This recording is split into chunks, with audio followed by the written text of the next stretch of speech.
پیش کر رہی ہے تو یقیناً یہ سوچ ہے کہ حکومت کچھ نہ کچھ کر سکتی ہے. بنیادی جو مسئلہ ہے، جو تمام مسائل ہیں پاکستان میں معیشت کا پہیہ جام ہونے کی وجہ سے، جو بنیادی جڑ ہے وہ ہے بجلی. اب بجلی کو لے کر گوہر ایجاز صاحب تو ایک مشن کے طور پہ سامنے آئے ہیں اور وہ آئی پی پیز 40 خاندانوں کا ذکر کرتے ہیں کہ ان پہ نوازشات ہیں اور باقی جو کاروباری طبقہ ہے، صنعت کار ہیں، عوام ہیں، وہ پس رہے ہیں. کیا حکومت آئی پی پیز کے ساتھ ری نیگوشیٹ کرنے کی پوزیشن میں ہے؟ اور اگر حکومت کوئی سختی کرتی ہے، ہم نے بہت سے ریکارڈنگ کا معاملہ دیکھا، پھر کورٹ آف آربیٹریشن میں ہم چلے جاتے ہیں، دیگر جو سرمایہ کار ہیں وہ ڈسکریج ہو جاتے ہیں. اس تناظر میں آپشن کیا ہے حکومت کے پاس؟ نہیں، حکومت کے پاس ریکوڈیک کے معاملے میں بھی حکومت سے غلطی ہوئی. وہ کیس جو تھا وہ عالمی عدالت میں جانا چاہیے تھا. کورٹ آف آربیٹریشن میں نہیں جانا نہیں، ہم سپریم کورٹ میں لے گئے اس کیس کو، سپریم کورٹ نے فیصلہ کر دیا، وہ آربیٹریشن میں چلے گئے تو وہ ہمارے خلاف ہو گیا. اب بھی ہمارے راستے دونوں طرف سے کھلے ہوئے ہیں. مثال کے طور پر اگر یہ ثابت ہو جائے کہ یہ معاہدے جو ہوئے ہیں بدنیتی پر مبنی ہیں، کک بیکس اس میں انوالو ہیں، عوام کے مفاد کو مد نظر نہیں رکھا گیا، ملی بھگت سے یہ معاہدے ہوئے ہیں، اور منافع ایک ہے، منافع ایک ہے آپ جال سازی کر رہے ہیں کہ آپ نے 10 یونٹ بجلی دی ہے، 100 یونٹ کا بل وصول کیا ہے. آپ نے کارخانہ اس لیے نہیں چلایا کہ ہمیں بغیر چلائے بھی پیسے مل سکتے ہیں. آپ نے معاہدہ کرتے ہوئے جو اس وقت حکمران تھے، جو بیوروکریٹ تھے، یہ نہیں دیکھا کہ ہماری جو ٹرانسمیشن کیپیسٹی کیا ہے جی اور ہماری ڈیمانڈ کیا ہے. ڈیمانڈ ہے آپ کی آج فیصلے جو معاہدے ہیں 5 سال پہلے، 10 سال پہلے، 20 سال پہلے، 25 سال پہلے ہوئے ہیں. معاہدے ڈیمانڈ ہے آج 26,000 میگا واٹ کی، ٹرانسمیشن کیپیسٹی ہے 42,000 اور پروڈکشن کیپیسٹی 45,000 44,000 43,000 کے آپ نے معاہدے کر لیے. کس خوشی میں کر لیے؟ ارشاد صاحب اسی سارے معاملے پہ بات کرتے ہیں. ہمیں پاکستان کے نامور معیشت دان ڈاکٹر شاہد حسن صدیقی صاحب نے بھی جوائن کیا. شاہد صاحب شکریہ آپ کا. شاہد صاحب ہم آئی پی پی سے اسٹارٹ لے لیتے ہیں. آپ کیا سمجھتے ہیں؟ ایک تو جماعت اسلامی بھی یہ مطالبہ کر رہی ہے کہ بجلی سستی کریں. بہت مدت کے بعد آپ جیسے جو لوگ تھے وہ تو سمجھتے تھے کہ پرابلم کہاں پہ ہے، لیکن اب زبان زد عام ہے کہ آئی پی پیز کی وجہ سے یہ بوجھ اٹھانا پڑ رہا ہے. کیا حل ہے؟ کیا حکومت نیگوشیٹ کر سکتی ہے؟ اور اگر کرتی ہے تو کل پھر کوئی آربیٹریشن میں چلا گیا، کوئی اور سرمایہ کار پاکستان میں آنا چاہتا ہے، اس کا سینٹیمنٹ پھر کیا ہوگا؟ یہ آگے کنواں پیچھے کھائی. آپ نہیں سمجھتے کہ حکومت اس جگہ آپ پہنچی ہے، پھنس چکی ہے؟ بہت شکریہ. میں نے بہت ہی جو ہے اس کو نیک نیتی سے اس معاملے کو دیکھا ہے، اور میں تو کئی سال سے کہہ رہا ہوں کہ اس معاملے کا حل سپریم کورٹ کے پاس نہیں ہے. حکومت از خود نظر ثانی نہیں کر سکتی، کیونکہ بیشتر میں یہ آربیٹریشن کلوز ہے کہ اگر کوئی ڈسپیوٹ ہوتا ہے تو وہ معاملہ جائے گا پاکستان سے باہر. یہ تو 100% ہے جو ابھی فرما رہے تھے، بالکل صحیح کہ یہ فراڈ ہے، دھوکہ دہی ہے، گٹھ جوڑ ہے حکومت کا اور ان لوگوں کا. اس لیے کہ میں اگر میرے پاس ایک چھوٹا سا گوڈاؤن ہے جہاں 100 بوریاں آ سکتی ہیں، اور میں کسی سے کہوں کہ جی میں آپ سے 10,000 بوری اس گوڈاؤن میں رکھوں گا اور میں آپ کو رینٹ پے کروں گا، تو یہ تو غلط ہے. لیکن بدقسمتی سے اس میں کلوز جو ڈال دی گئی ہے وہ یہ ہے اکثر میں کہ معاملہ اگر ڈسپیوٹ ہوتا ہے تو پاکستان سے باہر جائے گا.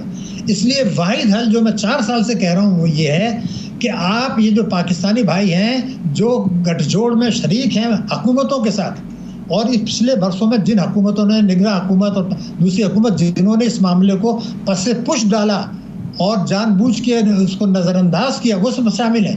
لیکن مسئلے کا حل ہے کہ ان کا نام آپ ECL میں ڈالیے، ان کا جو ہے ٹیکسوں کے معاملات کھولیے، انہوں نے جو بینکوں سے قرضے معاف کرائے ہیں وہ کھولیے، تو یہ خود بخود آئیں گے حکومت کے پاس گڑ گڑائیں گے کہ جناب آپ ہمارے ساتھ بیٹھے ہیں، میں آپ کو گارنٹی کر رہا ہوں، اور ہمارے ساتھ آپ معاملات طے کریں. چونکہ وہ بے تحاشا کما چکے ہیں، بہت دولت کمائی ہے، ان کو پتہ ہے کہ اب وہ پھنس گئے ہیں. لیکن میں جو چیز اس کے ایک اور پہلو کی طرف اس کو ایکسپلین کرنے سے پہلے اگر آپ اجازت دیں تو میں بتا دوں، یہ بھی ایک سازش ہوئی ہے. یہ جو اس وقت اچھالا گیا ہے، میں یہ پوچھنا چاہتا ہوں کہ پہلا یہ اچھالا ہے ہمارے جو ہے اعجاز گوہر صاحب نے، کیا وہ نگراں وزیر تجارت نہیں تھے؟ کیا اس وقت آرمی چیف نے نہیں کہا تھا کہ بجلی کے بل بہت بڑھ گئے ہیں، آپ چھاپے ماریں؟ ایک لفظ کسی نے نہیں کہا کہ جناب یہ آئی پی پی جو ہے نا ان کو بھی ریوائز کر لیں، وہ کر سکتے تھے لیکن نہیں کیا۔ آج کیوں کیا؟ آج ایک اشرافیہ کی لڑائی ہے، دو گروپس کی لڑائی ہے، ایک وہ ہے جو اس پہ سفر کر رہے ہیں، اور لیکن اس کو کس خوبصورتی سے اس معاملے کو اچھالا گیا ہے وہ میں آپ کو چند جملوں میں بتا دوں۔ اچھا ڈاکٹر صاحب، ڈاکٹر صاحب ایک سیکنڈ، ڈاکٹر صاحب قطع کریں معاف، آپ جو فرما رہے ہیں کہ ان کے کیسز کھولیں، انکم ٹیکس کے بھی دوسرے بھی جو گھپلے ہوئے ہیں وہ لائیں یہ خود بخود، یہ مجھے یاد ہے کہ سابقہ دور حکومت جو پی ٹی آئی کا دور حکومت تھا اس وقت یہ کام کیا گیا، کچھ 7 یا مجھے یاد ہے کچھ 6-7 کمپنیز تیار بھی ہو گئیں، ایک محمد علی رپورٹ آئی، لیکن نہ اس رپورٹ پر عمل ہو سکا اور نہ حکومت کچھ کر پائی۔ اس کی وجہ کیا تھی؟ اس وقت وہ حکومت کامیاب نہیں ہوئی تو اب کیسے کامیاب ہوگی؟ دوسرا جو بیرونی سرمایہ کار ہے اس کو کیا میسیج آئے گا کہ یہ سرمایہ کاری کراتے ہیں اس کے بعد کیس کھول دیتے ہیں اور ہمیں بلیک میل کرتے ہیں؟ دیکھیے میں آپ سے بتا دوں، اس کا مسئلہ یہ ہے کہ مثال کے طور پر میں اگر یہ ایگریمنٹ کرتا ہوں کہ کوئی آدمی کہ $100 ملین میں بلوچستان کے 4,000 ارب ڈالر کے منرلس مجھے دے دیں، حکومت کر لیتی ہے، گڑ چوڑ ہے، یہ تو سازش ہے نا، یہ تو فراڈ ہے، دنیا کو پتہ ہے۔ میرا کہنا یہ تو سب کو پتہ ہے کہ بھائی جب ابھی آپ خود ہی بات کر رہے تھے کہ جب آپ کے پاس مفت بھی اگر آپ عوام کو دینا چاہیں تو نہیں دے سکتے کیونکہ آپ کے پاس ٹرانسمیشن کی کیپیسٹی نہیں ہے۔ تو یہ جو ہوا تھا یہ ایگریمنٹ تو فراڈ تھا۔ میں نے جو کچھ کہا ہے، مجھے اس وقت جو آپ نے جو عمران خان کے دور کا ذکر کیا یہ ہو سکتا تھا، لیکن جو ان کے ایڈوائزرز تھے، جو ان کے وزراء تھے، انہوں نے ان کو کہا کہ خدا کے غضب سے ڈریں، یہ وہ لوگ ہیں جن کے مدد سے آپ اقتدار میں آئے ہیں، یہ وہ مدد ہیں جو لوگ آپ کو ڈونیشن دیتے ہیں، وہ خود شامل تھے اس کے اندر، ان کے ایڈوائزرز یہ وہی تھے جو سی پیک کو بھی پیچھے ڈال رہے تھے۔ میں تو یہ کہہ رہا ہوں کہ آپ ان کا نام ECL میں ڈالیں، انہوں نے قرضے معاف کرائے ہوئے ہیں غیر قانونی طریقے سے، تو وہ آپ پکڑیں، ان کو ٹیکسوں کے معاملات کھولیں۔ اس میں بیرونی سرمایہ کار تو یہ کہیں گے کہ یہ اچھا ہو رہا ہے اس لیے کہ ان کے پیسے کو تحفظ مل رہا ہے۔ آپ نے ابھی کسی بیرونی، میں یہ نہیں کہہ رہا، 45% تو حکومت کے شیئرز ہیں نا اس میں جنریشن کے، اس کو وہ اگر آپ ٹچ کریں گے تو بجٹ خسارہ بڑھ جائے گا۔ سی پیک سے آپ کر نہیں سکتے کیونکہ آپ ان سے $15 ارب کے قرضوں کی ریشیڈولنگ کی بات کر رہے ہیں، $1.8 ارب آپ نے ان کا منافع نہیں دیا ہے، تو آپ تو ان کے خوشامد کر رہے ہیں کہ IMF کہہ رہا ہے جی میں آپ کو پیسے نہیں دوں گا، پہلے یہ $15 ارب کے ریشیڈول کرا لیں۔ تو میرا کہنا ہے کہ ہم سی پیک میں بھی نہیں جاتے، 40% ان کا ہے، 45 حکومت کا ہے، یہ لے لے کے چند سو ارب کا معاملہ ہے، سے زیادہ کا نہیں ہے۔ تو لیکن میں نے تو آپ کو ECL میں کہا ہے پاکستانی شہریوں کے جو اس فراڈ میں ملوث ہیں، مگر جو میں اہم نقطہ آپ کو بتا رہا ہوں جو مسئلے کا حل ہے ECL کے علاوہ، شہباز شریف صاحب نے وزیر اعظم پاکستان یہ کہا کہ FBR اپنی کیپیسٹی سے 15,000 ارب روپیہ کم وصول کر رہا ہے، لیکن انہوں نے FBR کا کہا اگر آپ صوبے اور دوسرے ملائیں تو وہ بنتا ہے 22,000 ارب روپیہ سال کا۔ یہ تو چند سو ارب کا معاملہ ہے، میں 22,000 ارب کی بات کر رہا ہوں، 22,000 ارب کی، اور وزیر خزانہ نے یہ کہا کہ جی 6,000 ارب کی چوری ہو رہی ہے۔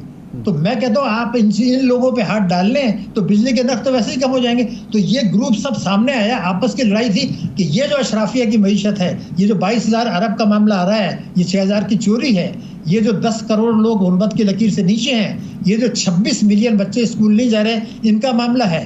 یہ ایک اور آپ کو خطرناک جو سازش ہو رہی ہے وہ یہ ہے، میں آج آپ کو بتا رہا ہوں کہ یہ جو 37 مہینے کا پروگرام ہے اس میں معیشت لڑکھڑاتی رہے گی، اور لازماً ہم اس کے 37 ماہ کے بعد پھر 25ویں پروگرام میں جائیں گے جو اجتماعی خودکشی ہے۔ حالانکہ وزیر اعظم کہہ رہے ہیں کہ ہم نہیں جائیں گے، سب کو پتہ ہے کہ جائیں گے، تو یہ اس معاملوں کو سب کو پیچھے ڈال دیا۔ یہ ملک شاہد صاحب جو آپ نے وزیر اعظم صاحب کو کوٹ کیا ہے کہ 22,000 روپے کا معاملہ ہے، کیا آپ اس بات سے اتفاق کر رہے ہیں کہ واقعی کیپیسٹی کا مسئلہ ہے؟ اگر کیپیسٹی کا مسئلہ ہے تو یہ جو ٹیکسز، انڈائریکٹ ٹیکسز کی بھرمار ہے اور مہنگائی کی بنیادی وجہ ہے، تو پھر اس کا حل کیا ہے؟ کیا FBR کی کیپیسٹی انہینس کرنی پڑے گی، یا نگراں گورنمنٹ میں انہوں نے کچھ چینجز کرنا چاہیں تو وہ اس وقت FBR کے اندر سے ہی لوگ اکٹھے ہو گئے؟ FBR کو آپ سمجھتے ہیں بدلنا کوئی آسان کام ہے؟ دیکھیے میں آپ کی خدمت میں عرض کر دوں، 22,000 کی فگر تو میری ہے، وزیر اعظم صاحب نے جو الفاظ کہے پہلے میں آپ کو بتا دوں، انہوں نے یہ کہا ہے کہ FBR کے جو ٹیکسز پاکستان نے لگائے ہیں، اگر وہ کلیکٹ کیے جائیں تو 15,000 ارب روپیہ اضافی آئے گا، وہ یہ کہہ رہے ہیں. اور وزیر خزانہ یہ کہہ رہے ہیں کہ 6,000 ارب روپیہ سال ٹیکس کی چوری ہو رہی ہے. 3 سال پہلے بجٹ میں کہا تھا کہ 3,000 ارب کی ہو رہی ہے، ہم وصول کریں گے، وہ 1 روپیہ بھی وصول نہیں کیا. آج جو انہوں نے 2027 کا ایگریمنٹ کیا IMF کے ساتھ، وہ GDP کا 13% کا ہے، جبکہ ماضی میں 14.4 رہ چکا ہے 95 میں. تو 30 سال کے بعد بھی آپ نے ہدف کم رکھا ہے. یہ ہے اشرافیہ کی معیشت. جو لوگ پارلیمنٹ میں ہیں، جو تینوں پارٹیاں، چاروں پارٹیاں شامل ہیں، صوبائی حکومتیں ہیں، یہ نہیں چاہتے کہ ہر قسم کی آمدنی پہ ٹیکس لگے.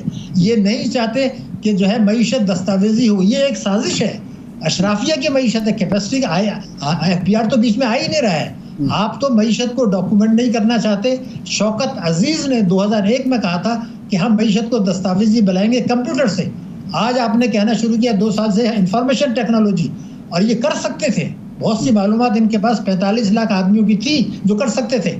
لیکن اب FBR یہ کہہ رہا ہے کہ جناب ہم تو کر ہی نہیں سکتے، ہمارے پاس تو کیپیسٹی. یہ گٹھ جوڑ ہے. اگر کرنا چاہیں تو آپ کسی کو ٹھیکے پہ دے دیجئے، میرے خیال سے تو یہ 15,000 سے زیادہ بھی وصول ہو جائے گا. اس لیے کہ جب آپ مثال کے طور پر زرعی شعبہ ہے، وہ $2 ارب کا ٹیکس دے رہا ہے، اس کا معیشت میں سے 24% ہے، وہ نہیں دے رہے. لیکن تنخواہ دار طبقوں سے آپ 450 ارب روپیہ لے رہے ہیں، تو آپ لینا نہیں چاہتے.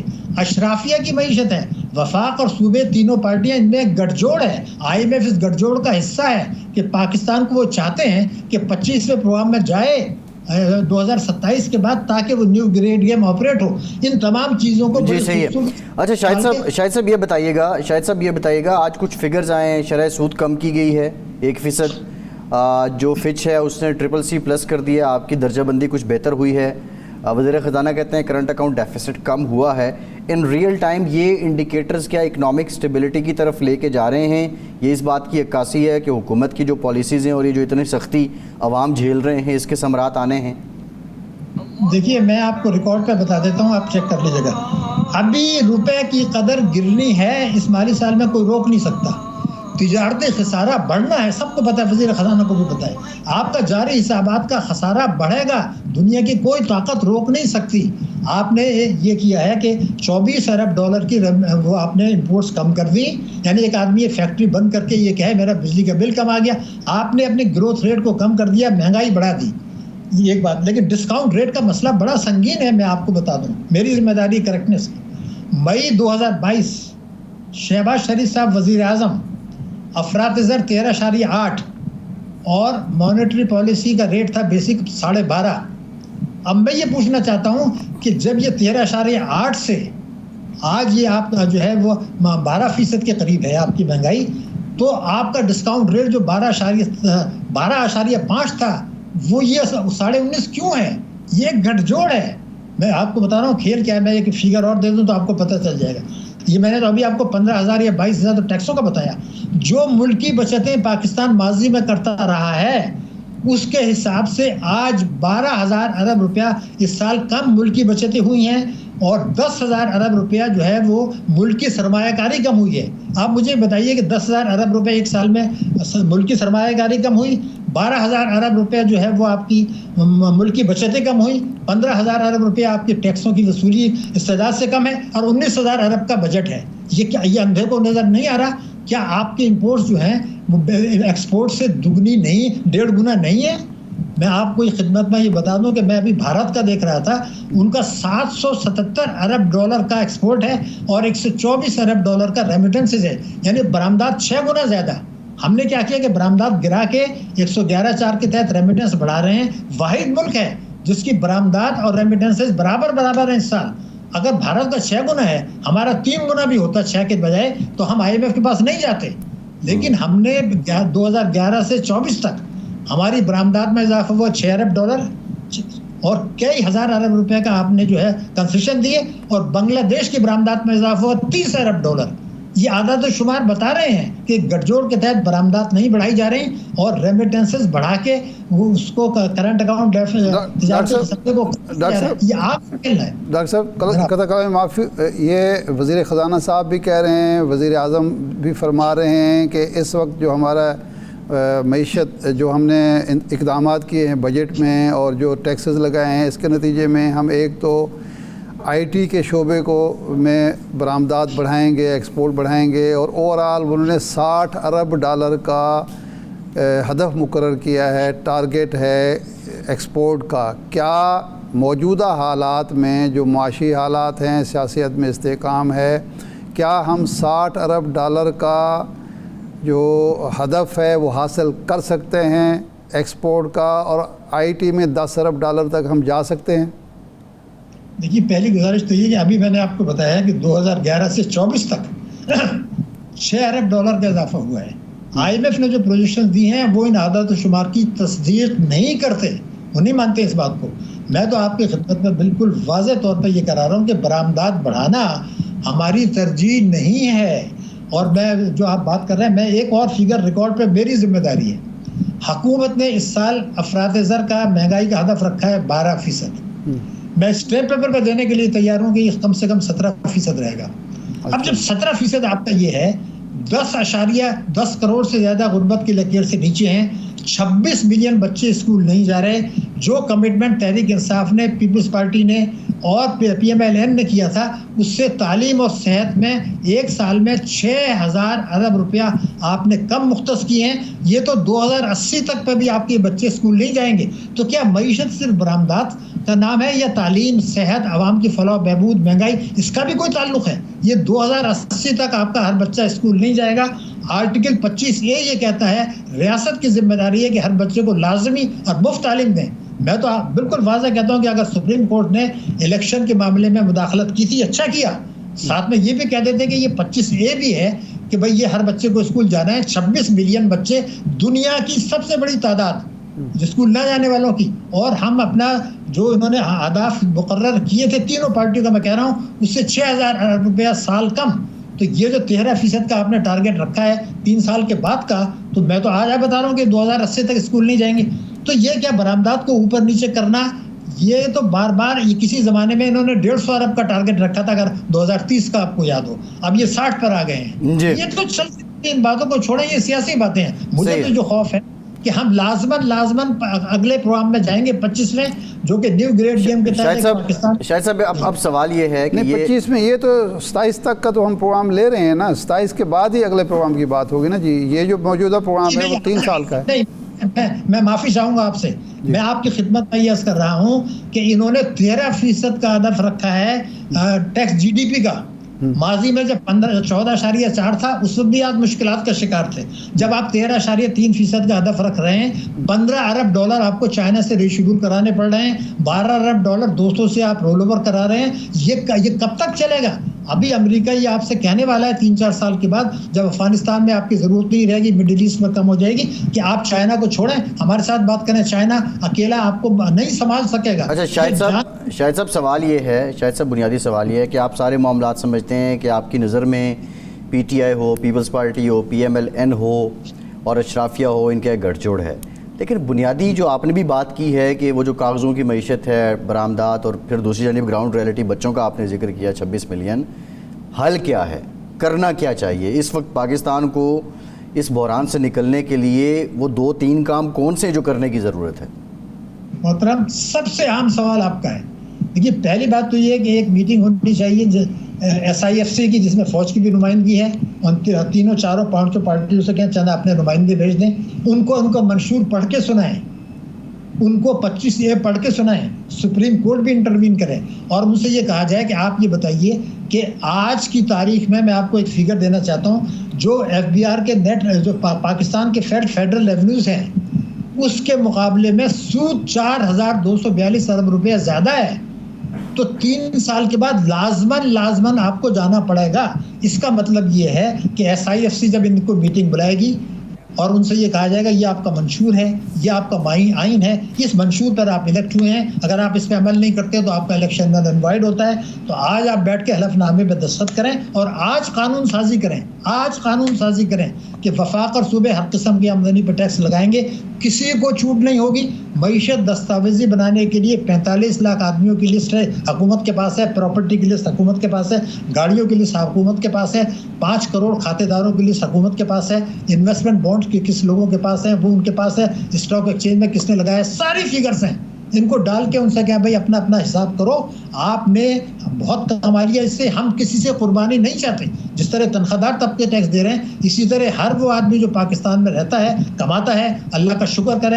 6 لاکھ روپے سے زیادہ سالانہ جس کی آمدنی ہے اس نے ٹیکس دینا ہے, حکومت نے لینا ہے. اگر یہ آپ کرنا چاہیے کریں, نہیں کرتے تو خودکشی ہوگی, بالکل واضح. اور اس کے ساتھ GST کو کم کریں, پیٹرولیم لیوی بھتے کو ختم کریں, تعلیم اور صحت کا بجٹ بڑھائیں. اور جو آپ کہہ رہے تھے کہ یہ خرچے جو بڑھا رہے ہیں, بے تحاشا جو بڑھائیں, اس کو سلیش کریں. نہیں چلے گا, ہمیں قربانی نہیں چاہیے, مگر ہم لوٹ مار برداشت نہیں کریں گے. اب پانی سر سے اونچا ہو چکا ہے. پاکستان کے خلاف ایک جوہری طاقت جس کا اسٹریٹجک لوکیشن اتنا شاندار ہے کہ وہ 303 جن بڑے ملکوں سے آپ کی سرحدیں ملتی ہیں, سازش یہ ہے کہ وہ نہ ملیں, ایران سے نہ ملیں, چین سے نہ ملیں. ٹھیک.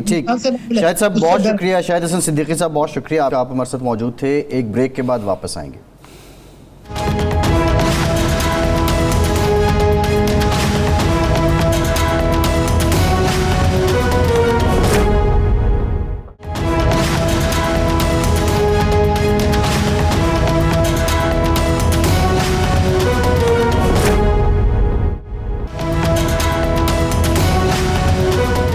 بریک کے بعد ایک بار پھر سے آپ کو خوش آمدید کہیں گے. بریک سے پہلے بھی ہم ذکر کر رہے تھے پاکستان کی معیشت کا, اور پاکستان کی معیشت جو سب سے بڑا مسئلہ ہے پاکستان کے لوگوں کا, اس کے کچھ حل کی بھی ہم نے بات کی تھی. ایک حل جو ہے وہ ارشاد صاحب جماعت اسلامی, جیسے پروگرام کے آغاز میں ہم نے کہا کہ وہ سمجھتے ہیں کہ دھرنا دیں گے تو حکومت ہماری بات سنے گی. بہرحال اب دیکھتے ہیں کہ یہ انفولڈ کیسے ہوتا ہے. لیکن حافظ نعیم الرحمان صاحب کو یہ کریڈٹ ضرور جاتا ہے کہ بہت ٹائم کے بعد ایک ہمہ گیر اور ملک گیر انہوں نے جماعت کے احتجاج کی شکل کو نکالا ہے, اور پھر ان کی بات اب سنی بھی جا رہی ہے, وہ ڈسکشن میں بھی آ رہے ہیں, اور مطالبات بھی حقیقی ہیں. یہ کام ارشاد صاحب آپ کیا سمجھتے ہیں کہ کیونکہ معاشی بحران تو پچھلے کئی سالوں سے ہے, اس سے پہلے والی جماعت اسلامی کی قیادت کیوں نہ کر سکی؟ نہیں, جماعت اسلامی خیر یہ کام تو پہلے بھی کرتی رہی ہے. یہ تو ہم نہیں کہہ سکتے کہ حافظ صاحب پہلی بار کر رہے ہیں, اور ایشوز اٹھاتی رہی ہے. سراج الحق صاحب کے دور میں بھی, منور حسن صاحب کے دور میں بھی, جماعت اسلامی کے دور میں بھی. آج اس لیے یہ ہمیں بات دل کو لگ رہی ہے کہ اس وقت جو بحران پچھلے 2 سال میں جس بحران کا ہم شکار ہوئے, اور جو میں تو سمجھتا ہوں کہ نحوست پاکستان پر ایک ہے, لگتا ہے کہ کوئی اس کام سیدھا ہمارا ہو ہی نہیں پا رہا. توقع تو یہ تھی کہ پچھلے سال جب IMF کے ساتھ ہمارے معاملات طے پا گئے تو معیشت سدھرے گی, لیکن اس کے باوجود اس کا بھی کوئی فائدہ نہیں ہوا. اب صرف قرضہ اتارنے کے لیے قرضہ لے لینا تو کوئی کمال کی بات نہیں ہے نا. قرضے ہمیشہ IMF سے دنیا بھر کے ممالک ریاستیں لیتی ہیں معیشت کو مستحکم کرنے کے لیے, مضبوط. چین نے 1981 میں IMF سے قرضہ لیا تھا, اس کے بعد قرضہ نہیں لیا. پھر پیچھے دیکھا بھی تو مڑ کے نہیں, پیچھے نہیں تو ہمیں کس نے روکا ہے؟ ہم 23واں پروگرام ہے میرے خیال, 22واں یا 23واں پروگرام ہے. قرضہ لیتے ہیں, وہ کھا پی لیتے ہیں, اس کے بعد پھر قرضے کے لیے چل پڑتے ہیں. صدیقی صاحب نے بات کی ہے کہ منشور ذرا پڑھوائیں. بات کر رہے ہیں وہ شعر ہے کہ یہ آرزو بھی بڑی بات ہے مگر ہمدم وصال یار فقط آرزو کی بات نہیں. وصال یار فقط آرزو کی بات نہیں. آرزو تو ہماری بھی یہی ہے, صدیقی صاحب کی بالکل درست آرزو ہے. جماعت اسلامی اور حافظ نعیم الرحمان صاحب بھی یہ کر رہے ہیں. جو میں نے بات کی تھی کہ یہ جرم, اس کی سزا کس کو ملے گی کہ آپ کی کیپیسٹی ہے ٹرانسمیشن کی کہ آپ 22,000 میگا واٹ سے زیادہ بجلی آپ ٹرانسمٹ ہی نہیں کر سکتے, آپ ترسیل ہی نہیں کر سکتے, کسی کے گھر کسی کے کارخانے تک پہنچا ہی نہیں سکتے. ڈیمانڈ ہے آپ کی 26,000 آج کے دن, اتنے سال بعد, اور معاہدے آپ کر رہے ہیں 41,000 یا 42,000 یا 45,000 میگا واٹ کے. کیوں کر رہے ہیں؟ اس کا بھی ایک جواز دیا جاتا ہے. کیا جواز یہ فراہم کیا جاتا ہے کہ ہماری منصوبہ بندی یہ تھی کہ ہم نے انڈسٹریل گروتھ اتنی کر دینی ہے کہ یہ بجلی ساری کنزیوم ہوگی اور اس کی ادائیگی ہوگی. صنعت جو ہے, مینوفیکچرنگ کا جو شعبہ ہے, وہ اس کی ادائیگی کرے گا, اور اس سے ہماری گروتھ بھی بڑھے گی اور بجلی کی قلت بھی نہیں ہوگی. پھر کس نے روکا؟ اب یہ تو حکومت ہوگا.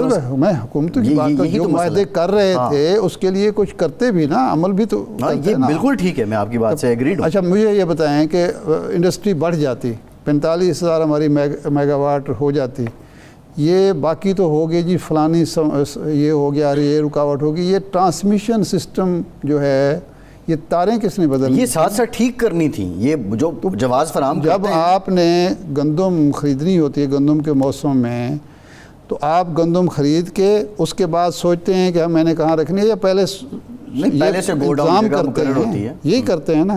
وہ کس نے کرنا تھا؟ وہ کسی اور نے آ کے کرنا تھا. حکومتوں نے کرنا تھا. تو بدنیتی اس سے ظاہر ہوتی ہے معاہدہ کرنے والوں کی بھی اور جو دوسرا فریق ہے اس کی بھی، کہ دونوں کی ملی بھگت، دونوں نے مل جل کر.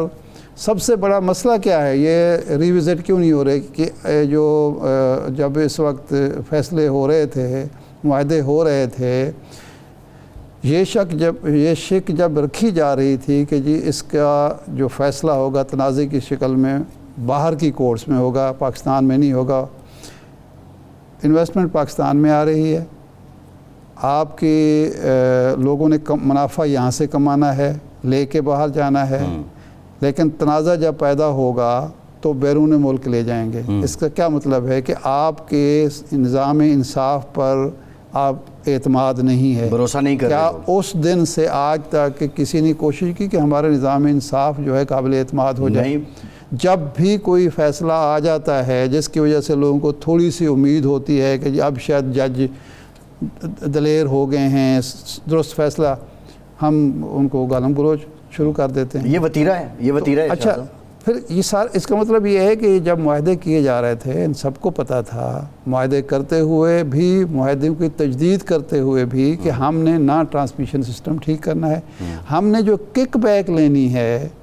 ہمارا مسئلہ ہے اس وقت جس سے معاہدہ کر رہے ہیں اس سے کتنے پیسے لے کے جیب میں ڈالنے ہیں، وہ ہمارا کام ختم ہو گیا. اب عوام جانیں، یہ ایجنسیاں، یہ جو ادارے ہیں یہ جانیں، اور ان کا منافع جانے. آپ نے بڑی امپورٹنٹ بات کی ہے کہ جوڈیشل سسٹم آبویسلی ایک بہت بڑا انڈیکیٹر ہوتا انڈیا ہے میں. انویسٹمنٹ ایک سیکنڈ، انڈیا میں بنگلہ دیش میں کہیں 8 سینٹ پہ 15 سینٹ پہ فیصلے ہوئے ہیں معاہدے؟ کہیں آپ مجھے دکھا دیں 15 سینٹ پہ معاہدے آپ نے کیے ہوئے ہیں. کیوں؟ کس لیے؟ ارشاد صاحب، جو آپ بات کر رہے ہیں، اب ایک اور بحران جو آنے والا ہے، ابھی تو یہ چل رہا ہے نا، اس کے بعد جو بحران آئے گا اور جو بوجھ اگین پھر غریب پہ پڑے گا وہ کیا ہے؟ آپ یہ دیکھتے ہیں لاہور میں ہر دوسرے گھر میں سولر لگا ہے، ہر دوسرے گھر میں لوگوں نے اپنا لگایا ہوا. اکثریت وہ ہے کہ جو دن کو اپنی بجلی استعمال کرتے ہیں، واپڈا کو بھی دے رہے ہیں، اور شام کو وہ واپڈا کی بجلی کنزیوم کر لیتے ہیں، اور لوگوں کا ایک بوجھ ہلکا ہوا ہے. یہ لوگ جب اپنی بجلی پیدا کر رہے ہیں وہ نیشنل گریڈ میں بھی دے رہے ہیں، دیٹ مینس کہ وہ حکومت کو پیسہ نہیں دے رہے، اور کیپیسٹی چارجز حکومت نے دینے ہیں. اس کا حل کیا ہے؟ اب دیکھیں، لوگوں نے اپنی جیب سے انویسٹمنٹ کی، سستی بجلی پیدا کی. ایک طرف حکومت یا ہمارے ادارے یہ جو ہیں ڈسکوز ہیں، یہ مرے جا رہے ہیں سستی بجلی کے لیے. آئی پی پیز کے معاہدے ریوزٹ ہوں، شاید سستی بجلی ہو جائے. دوسری طرف لوگ اپنی جیب سے انویسٹمنٹ کر کے، نہ کہیں سے حکومت کو قرضہ لینا پڑ رہا ہے، نہ اپنے جو بجٹ سے کچھ پیسے لگانے انہوں نے لگا دیے، اور وہ بجلی سستی دے رہے ہیں، آپ لے نہیں رہے. کیوں؟ کہ وہ جو حرام کی عادت پڑی ہوئی ہے، وہ جو کیپیسٹی چارجز سے آپ نے اور ان اداروں نے کھانا ہے، کمانا ہے، وہ آپ کی جیب میں نہیں جائیں گے. آج میں جس سوسائٹی میں، ہاؤسنگ سوسائٹی میں رہتا ہوں، ہمیں یہ کہا گیا کہ جی ہم آپ کی بجلی آپ دیتے رہیں ایکسٹرا، ہم آپ کو ایڈجسٹ نہیں کریں گے، کیونکہ لیس کو ہمیں ایڈجسٹ نہیں کر رہا. کئی لاکھ یونٹ ہمارے ڈیو ہیں، وہ ہمیں کہتے ہیں نہیں جی ہم تو آپ کو پورا رقم آپ سے لیں گے، یعنی جو ہم بیچ رہے ہیں ہم اس کو ریکوری کریں گے. اب آپ کو بجلی ہم جو دیں گے اس کی پوری قیمت لیں گے. آپ بجلی جو ہے پیدا کریں نہ کریں، ہمیں دیں نہ دیں، یہ آپ کا سردار. یہ نیٹ میٹرنگ کا کیا مستقبل ہے؟ نیٹ میٹرنگ کا جو ہمیں آج میں نے ادھر ادھر سے معلومات کی کیا ہے، انہوں نے کہا جی اس دفعہ تو یہ انہوں نے دباؤ اتنا زیادہ تھا عوام کا اور اتنے مسائل تھے کہ اس دفعہ تو یہ جاری رکھنے پر مجبور تھے، اور وہ خبر جو تھی وہ درست تھی کہ یہ ختم کرنے لگے تھے. لیکن دباؤ کی وجہ سے اویس لغاری صاحب نے کہا کہ ابھی ایسی کوئی تجویز نہیں ہے، لیکن جلد یا بدیر ان کو ختم کرنا پڑے گا۔ اس لیے ختم کرنے پڑے گا کہ جو یہ بڑھ رہا ہے سولر کی طرف جا رہے ہیں، کیپیسٹی چارجز، کیپیسٹی پیمنٹ بڑھتی چلی جا رہی ہیں، خسارہ بڑھتا چلا جا رہا ہے، گردشی قرضہ بڑھتا چلا جا رہا ہے، تو اس لیے ہمیں اس سے نجات حاصل کرنی ہوگی۔ یعنی کہ جو سستا ذریعہ ہے بجلی کا، جس سے پوری دنیا میں معاشی ترقی ہو رہی ہے، ہم اس کی حوصلہ شکنی کر رہے ہیں۔ جو مہنگا ذریعہ ہے اس کو ہم قبول کر کے بیٹھے ہیں، اس لیے کہ فلاں حکمران، فلاں جو بیوروکریٹ، فلاں صاحب جو تھے وہ کک بیک لے کے چلے گئے ہیں یا بیٹھے ہوئے ہیں اور مزید کک بیک کے لیے وہ منتظر ہیں، ان کی جیبیں ہم نے بھرنی ہیں۔ اگر آپ 94 میں میرے خیال یہ معاہدے شروع ہوئے ہیں، 94 سے 2022 تک جن لوگوں نے معاہدے کیے، خواہ وہ پولیٹیشین تھے یا بیوروکریٹ تھے، جنہوں نے ان معاہدوں کی تجدید کی، ان کی جائیدادوں کا جائزہ لے لیں اور ان کو پکڑ لیں تو آپ کو اربوں ڈالر وصول ہو جائیں گے۔ وہ جو محمد بن سلمان نے کیا تھا نا، پکڑ کے 300 لوگ بٹھا دیے تھے ایک 5 سٹار ہوٹل میں، ان کو بھی پکڑ کے شاہ صاحب یہاں کرنے کی کوشش کی گئی نا، یہاں تو یہ تجویز بھی آئی کہ 5000 لوگوں کو لٹکا دے، معاملات حل ہو جائیں گے۔ نہیں، نہ لٹکائیں، یہ تو ڈاکو دیکھیں، ایک چیز تحریری طور پر، دستاویزی طور پر آپ کے پاس موجود ہے، وہ تو یہ کچھ اس کے لیے آپ کو بہت زیادہ تحقیقات کی ضرورت نہیں ہے نا، ان کو پکڑ لیں، انہیں کہے جی جسٹیفائی کر کے دے دیں۔ صحیح ہے، ٹھیک ہے۔ ارشاد صاحب ایک بریک لیتے ہیں، بریک پس آئیں گے، مزید بات کریں گے، ہمارے ساتھ رہیے۔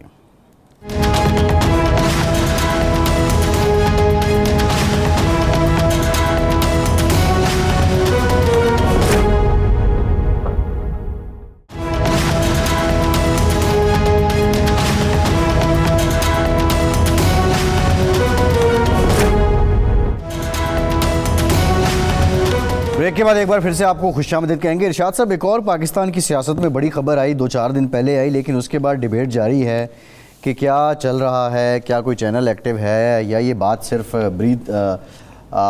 بریدنگ سپیس لینے کے لیے کی جا رہی ہے۔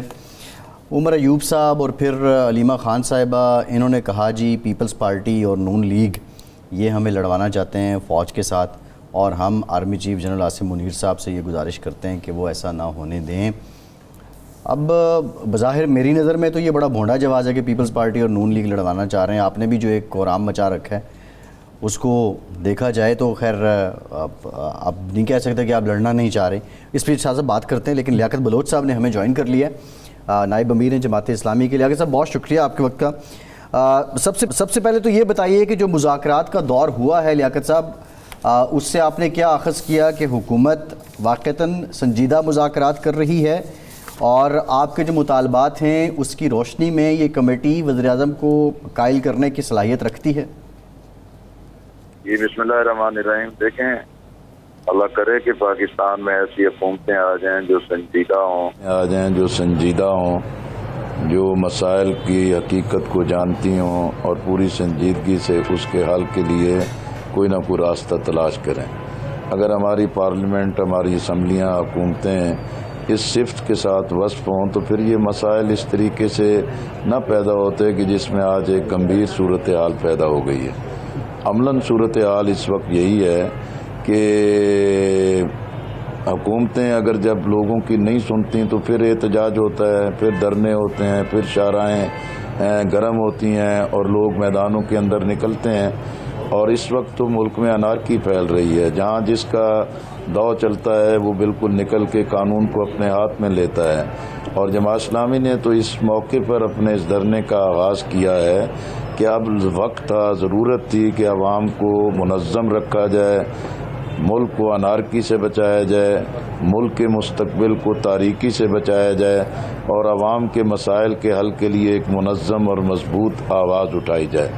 اسی لیے آپ دیکھیں ہم نے اسی بات کی کوشش کی کہ 12 جولائی کا ہم نے پروگرام رکھا، لیکن یہ تھا کہ محرم ہے، عاشورہ ہے. ہم نے کہا ٹھیک ہے، ہمارا کوئی ذاتی پارٹی ایجنڈا نہیں ہے. ہم نے 26 کو کیا، پھر رکاوٹیں پیدا کیں، لیکن پھر رکاوٹیں ہم نے عبور کیں اور اپنے اس دھرنے کا آغاز کیا. حکومت نے رابطہ کیا کہ بھی آپ کے مسائل ایسے ہیں کہ جس پہ ہم بات کرنا چاہتے ہیں. ہم نے کہا کہ بھی آپ آنا چاہتے ہیں تو باقاعدہ دھرنے پر آ جائیں اور حافظ نعیم الرحمان صاحب سے مل لیں. وہ امیر جماعت سے ملے اور انہوں نے مذاکرات کی پیشکش کی، اور مذاکرات کے بعد پھر ہماری کمیٹی بن گئی میری سربراہی میں. کل ہمارا پہلا راؤنڈ ہوا ہے.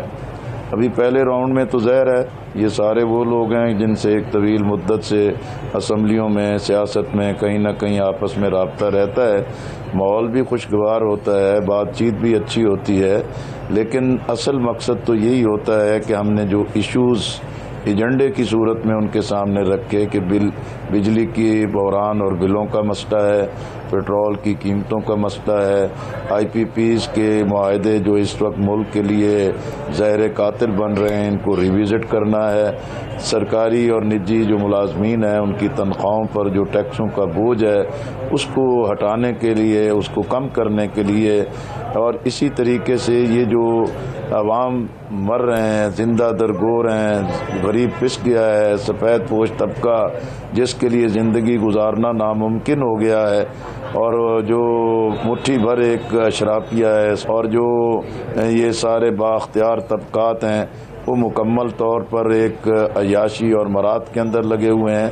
تو لوگوں کے غصے کو سمجھیں، اور یہی بات ہم نے ان کو کی ہے. اور انہوں نے کہا کہ بھی ٹھیک ہے، یہ انہوں نے بہت ساری فسکل مسائل پیش کیے. جی جناب. لیاقت صاحب قطع کلام معاف، یہ فرمائیں کہ جب بجٹ پیش ہوا تو یہ ساری چیزیں سامنے آ گئی تھیں، ٹیکسوں کا بوجھ بھی نظر آ رہا تھا، بجلی کے حوالے سے بھی IMF کی جو شرائط ہیں وہ پوری کی جا رہی تھیں، پیٹرول پر جو لیوی لگنی تھی وہ بھی لگ چکی تھی. آپ نے پہلے یہ اگر ایک قدم اٹھایا ہوتا تو بجٹ کو روکا جا سکتا. اب جب کہ بجٹ پاس ہو چکا ہے اور ہم نے سٹاف لیول معاہدے کے بعد قسط لینی ہے، کیا حکومت کے لیے ممکن ہے کہ وہ بجٹ کو ریوائز کرے اور IMF کی شرائط کو پس پوش ڈال کر آپ کے مطالبات مانے؟ یہ مزید مشکل نہیں آپ نے اپنے لیے اور حکومت کے لیے کھڑی کر دی؟ شاہ صاحب نہیں، میرا خیال ہے کہ بھی بجٹ کے موقع پر بھی ہم نے بڑی کانفرنسیں بھی منعقد کیں، ماہرین کو بھی اکٹھا کیا، اور اپنی تحریری طور پر بھی یادداشتیں اور اپنے سارے جو موقف تھا وہ حکومت کو بھیجے اور ان تک پہنچائے. لیکن آپ دیکھیں کہ بجٹ کی تو کیفیت یہ بن گئی ہے کہ یہ اعداد و شمار کا ایک جھوٹ ہے اور گورکھ دھندا ہے، اور بجٹ جو ہے کہ قوم پر مسلط کر دیا جاتا ہے، اور بجٹ کی منظوری کے لیے اس کو بلڈوز کیا جاتا ہے. اپوزیشن جو ہے کہ وہ اپنے ایک احتجاج کے اندر موجود ہے. بجٹ کی تو عملاً کوئی تقدس باقی نہیں رہا. لیکن جو ایشوز ہم پیش کر رہے ہیں ان کا بجٹ راستے کی کوئی رکاوٹ نہیں ہے. آپ بجلی کے بل ضرور وصول کریں، آپ بجلی کے اپنے اہداف کو پورا کریں، لیکن وہی قیمت لگائیں کہ جو اس کی حقیقی پیداواری لاگت ہے. اسی طریقے سے پیٹرول کی ہے.